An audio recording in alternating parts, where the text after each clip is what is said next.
नमस्कार दोस्तों, स्वागत है मेरे एक नए वीडियो में। दोस्तों, यूपी के पेंशनर्स के लिए बहुत बड़ी खुशखबरी है दोस्तों।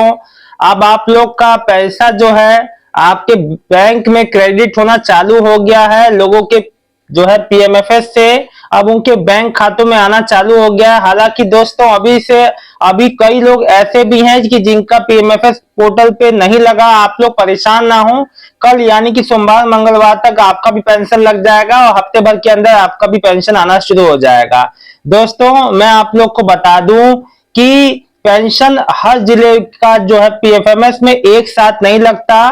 पीएफएमएस में धीरे धीरे करके, जैसे कई 5 जिले लग गए, फिर 10 जिले, फिर ऐसे धीरे धीरे करके सभी जिलों में लगता है।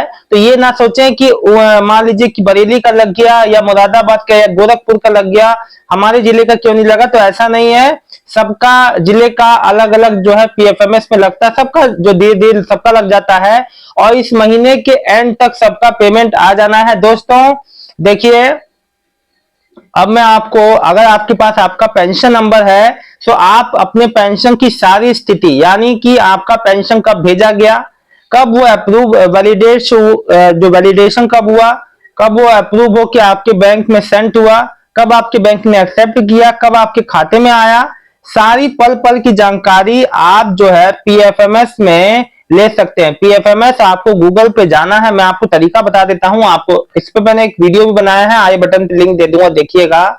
दोस्तों, आपको पीएफएमएस पे जाना है। आपको आपको जो गूगल पे लिखना है पीएफएमएस लिखेंगे तो वहां पे एक ऑप्शन आएगा, मेन जो है जो आपका पीएफएमएस पे क्लिक कर दीजिए, या तो नीचे एक ऑप्शन दिखेगा डीबीटी स्टेटस ट्रैकर। अगर मेन ऑप्शन पे क्लिक करेंगे तो पूरा एक वेब पेज खुल जाएगा। आपको 3 लाइंस पे क्लिक करना है।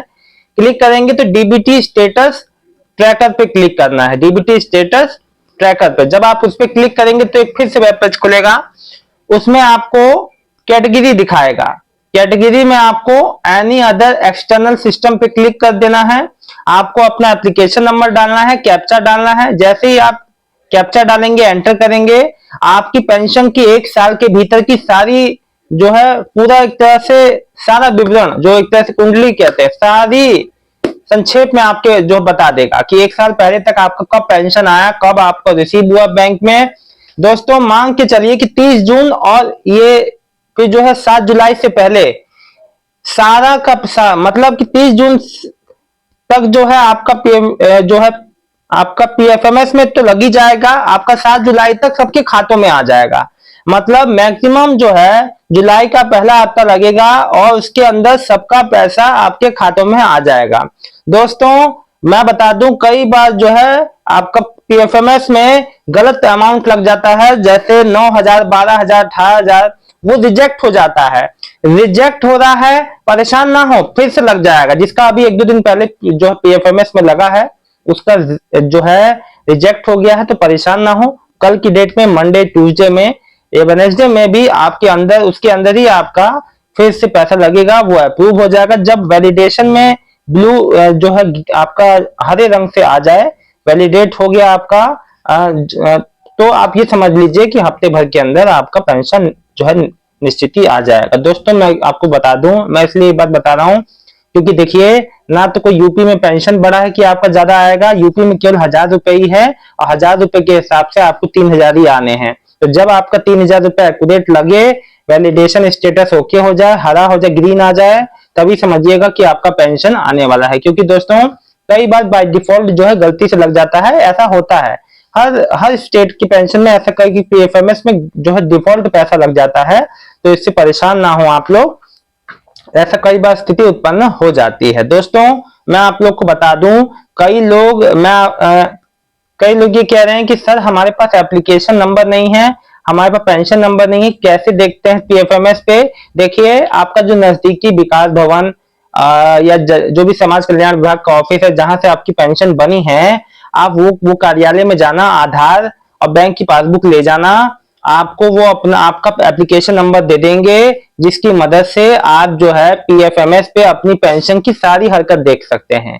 दोस्तों, एक बात और, अगर अभी तक भी आपने अपने बैंक में डीबीटी ऑन नहीं कराया, करवा लो, हाथ जोड़ के विनती है, नहीं तो इस बार भी पेंशन के लाभ से वंचित हो जाओगे। दोस्तों, सभी मेरी विधवा माताओं बहनों से, विकलांग भाई बहनों से और जो मेरे बुजुर्ग हैं उनसे हाथ जोड़ के विनती है कि अगर आपने अभी तक, अगर नए पेंशनियर्स हैं, नए पेंशनियर्स के लिए खास तौर पे मैं बता रहा हूँ, आप सोच रहे हैं कि पेंशन आ रहा है लेकिन आपने तो बैंक में डीबीटी ही नहीं ऑन है, तो फिर आपकी पेंशन कहाँ से आएगी, वापस चली जाएगी, दिक्कत हो जाएगा, फिर आपको अक्टूबर में जाके पेंशन मिलेगी दोबारा। तो ये हर 3 महीने पे मिलती है, हर महीने तो नहीं मिलती दिल्ली की तरह। तो आप लोग अपना स्टेटस जो है डीबीटी स्टेटस ऑन रखिए भाई, कुछ नहीं करना होता, अगर नहीं ऑन है तो घर बैठे भी आपको तरीका बता रखा है, आपको बैंक जाना है, आधार लेके अंगूठा लगाना है, आपकी डीबीटी ऑन हो जाएगी। दोस्तों घर पे बैठे बैठे करना चाहते हैं तो उसका भी तरीका बताता हूं, चलिए। आपको जो है गूगल पे एनपीसीआई जो है टाइप करना है। एनपीसीआई आपने टाइप कर लिया तो एनपीसीआई जब आपने गूगल पे टाइप किया, सर्च किया, तो आपको एनपीसीआई पे क्लिक करना है। फिर आपको 3 लाइन्स आएंगी ऊपर, 3 लाइन्स पे ऊपर क्लिक कर देना है। फिर वहां आपको जो कस्टमर के ऑप्शन पे क्लिक कर देना है। कस्टमर के ऑप्शन पे क्लिक कर देंगे तो फिर एक जो 5-6 ऑप्शन खुलेंगे। फिर आपको एक ऑप्शन दिखेगा नीचे, भारत आधार सीडिंग एनेबलर, यानी कि बेस, BASE, भारत आधार सीडिंग एनेबलर। उस पर क्लिक करेंगे तो आधार सीडिंग डिसीडिंग का ऑप्शन आएगा। देखिए दोस्तों, सीडिंग डिसीडिंग का मतलब होता है डीबीटी, और कि डीबीटी ऑन करना मतलब सीडिंग, डीबीटी को हटाना यानी डिसीडिंग, एक ही मतलब है। मतलब आपका खाते में, बैंक खाते में आधार लग गया मतलब कि आपका डीबीटी ऑन हो गया, आपके खाते से आधार हट गया, डिसीडिंग हो गया आधार, मतलब डीबीटी खत्म हो गया। जब तक आपका आधार नहीं जुड़ेगा तब तक आपकी डीबीटी ऑन नहीं होगी बैंक में, समझ गए, एक ही मतलब है उसका। तो अब आपको आधार सीडिंग डिसीडिंग पे क्लिक करना है। जब सीडिंग डिसीडिंग पे क्लिक करेंगे तो आपके पास एक पूरा मेन पेज खुल जाएगा। वहां आपको आधार नंबर, अपना बैंक, कौन सा बैंक है, अकाउंट नंबर, फिर आपसे पूछेगा न्यू सीडिंग करानी है, मतलब कि अभी नया डीबीटी ऑन कराना है, तो यस, ये जो पहले ऑप्शन, फिर आपको बोलेगा एक बैंक से दूसरे बैंक में ट्रांसफर कराना है डीबीटी। देखिए दोस्तों, होता क्या है ना, मान लीजिए आपका अभी कोई कोई महिला है, उनका शादी नहीं हुआ है, शादी से पहले विकलांग पेंशन जो है पंजाब नेशनल बैंक में ले रही हैं, शादी हो गई उसके बाद वो चाहती हैं कि ससुराल वाले स्टेट बैंक में उनका पैसा आए, जो डीबीटी का विकलांग पेंशन, तो एक बैंक में दूसरे बैंक में वो है ट्रांसफर कर सकती है आराम से, ठीक है। और आपको जान के आश्चर्य होगा कि मात्र मात्र मात्र जो 30 सेकंड का समय लगता है दोस्तों, हाँ जी, आप मानेंगे नहीं, आप खुद एक बार करके देखिए। आप जैसे ही अपना सारा डिटेल डाल देंगे, कैप्चा डाल देंगे, एंटर करेंगे, आपके आधार पे एक ओटीपी आएगा, आधार रजिस्टर्ड मोबाइल नंबर पे, उस ओटीपी को डालिएगा, सारा प्रोसेस, वो जो प्रोसेसिंग लिख के आएगा वहां पे रिफ्रेश मत करना, रुक जाना थोड़ी देर, आपका थोड़ी देर जो समय लेगा, अपने आप आपको आ जाएगा मैसेज कि हाँ आपका सक्सेसफुल हो गया। जब सक्सेसफुल आपका दिखा दे कि आपका जो डीबीटी हो गया, तब आप उसको वेबसाइट से उसको क्लोज कर देना। दोस्तों घर बैठे हो जाएगा, कहीं बैंक के चक्कर नहीं काटने, किसी की वो नहीं करना, आपको अपने घर बैठे हो जाएगा डीबीटी। आसान तरीका बता दिए, करके देखिएगा। यूपी के सभी वृद्ध विकलांग विधवा पेंशन लाभार्थियों को बहुत बहुत शुभकामनाएं, मेरी विधवा माताओं बहनों का जिनका पेंशन आ गया है। जिनका पेंशन नहीं आया, मैंने आपसे क्या कहा कि 30 जून तक नहीं तो 7 जुलाई के पहले पहले उनके बैंक खातों में आ जाएगा, निश्चिंत है बिल्कुल।